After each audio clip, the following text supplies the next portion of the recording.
Hello, bonjour. Aujourd'hui, on va parler de l'actualité du prince Harry. Le prince Harry qui vient de donner une interview ou alors qui vient d'interviewer un jeune homme en collaboration avec le magazine GQ. En fait, ça s'appelle Gentleman Quarterly Magazine. C'est un magazine qui est qui s'adresse aux hommes, smart, comme ils disent en anglais, assez stylés. Donc, ils ont fait une collaboration avec le prince Harry afin qu'il puisse interviewer Patrick Hutchinson. Qui est Patrick Hutchinson? Si vous ne regardez pas l'actualité anglaise, vous ne pourrez pas savoir qui il est, mais je crois que sa photo a fait quand même le tour du monde. Donc, il faut remettre tout dans son contexte.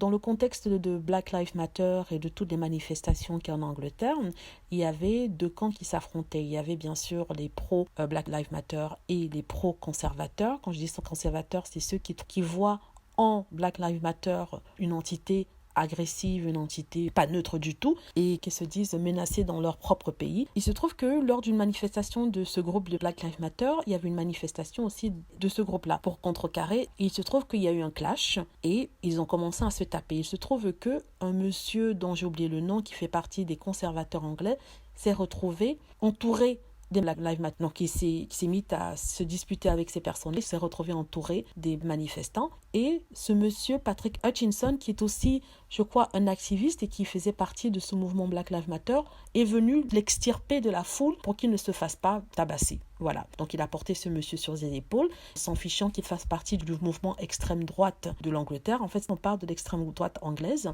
Donc, il a extirpé de ce groupe-là pour pouvoir le mettre à l'abri quelque part. La photo a fait le tour du monde. Il est passé dans toutes les télés pour expliquer que son geste était un geste humain. Il se fichait de savoir si le monsieur était blanc, noir, jaune ou violet et que c'était un être humain à ses yeux. Donc, le fait qu'il ait eu cette réaction-là et le discours positif qu'il avait ensuite, par la suite, a émerveillé certaines personnes. C'est un discours réconciliateur, un discours qui appelait plutôt à des démonstrations pacifiques et aussi à l'éducation sur le sort de certaines personnes de couleur, on va dire. Donc, c'est pas de ça que je voulais parler, mais je voulais vous mettre dans le contexte dans lequel c'est arrivé.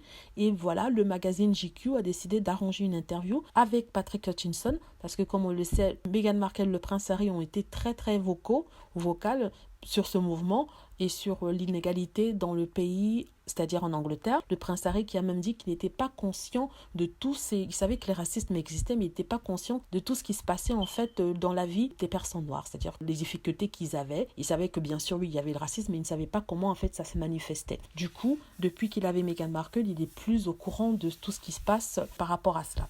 Donc, sachant leur position sur l'égalité, GQ a arrangé cette interview-là entre Patrick Hutchinson et le prince Harry. Le prince Harry, au départ de l'interview, a félicité le monsieur en disant vraiment qu'il a été inspiré par son geste, inspiré par sa démarche et inspiré par tout ce qu'il a dit après. Ils ont aussi parlé du coronavirus et comment ça a affecté les liens entre les familles, en fait, avec le monsieur Patrick Hutchinson qui disait qu'il n'avait pas vu sa maman ni sa grand-mère depuis au moins, je ne sais pas si c'est 7 mois ou 6 semaines, je crois que c'est 7 mois, il me semble, 7 mois. Moins que je me trompe, qu'il n'a pas vu sa grand-mère et qu'elle leur manquait.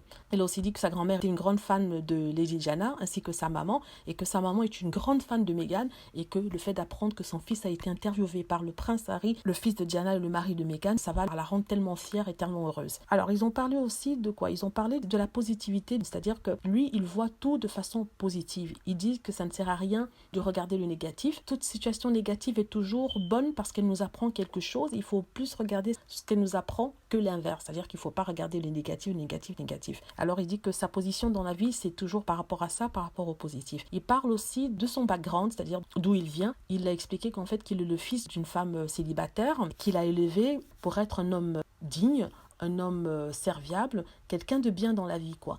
Donc, il a commencé en travaillant d'abord dans la City, c'est-à-dire l'équivalent de, on va dire Wall Street, même si c'est pas très américain. Je sais pas quel rôle il avait exactement, mais il me semble qu'il travaillait là-bas. Mais après ça, il a décidé de changer de carrière pour devenir ensuite entraîneur personnel, coach sportif, quelqu'un qui, par exemple, si vous avez besoin de vous remettre en forme, c'est lui qui viendra avec son équipe vous aider à atteindre votre but, votre objectif. Donc, justement, il s'est reconverti dans ça parce que c'était quelque chose qu'il aimait à la base, il adorait ça, et il dit qu'en fait que c'est quelque chose qui l'a aidé au niveau de sa santé mentale, vivant dans une ville comme Londres, tout va vite, et ainsi de suite. Donc il dit que sa vie a été une succession de choses positives, dans le sens où c'est lui qui est l'élément déclencheur, c'est-à-dire que quand il voulait plus travailler dans la City, il a décidé de faire ça. Il a dû se reconvertir.